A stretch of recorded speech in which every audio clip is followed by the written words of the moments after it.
How to reverse a pattern in FL Studio. So first of all, you have to turn the pattern into a WAV file, and you can do this by simply finding your clip, then holding Control and then clicking and dragging where the numbers are at the top. Make sure that you have Control held down.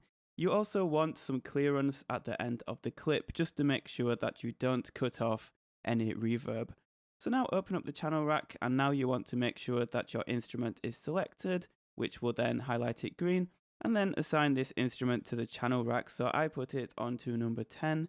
So let's just check that we've routed it properly, and of course we have. So now what we're going to do is we're going to click on the record button at the bottom, and then click on the arrow to the top left of the mixer, click on disk recording, and then render to WAV file, and then click on start. So now we have the WAV file. All we have to do to finish the process is double click on the file and then click on reverse. And that's all you have to do. You have now reversed a pattern in FL Studio. Thank you for watching. If this tutorial helped, be sure to leave a like and a nice friendly comment.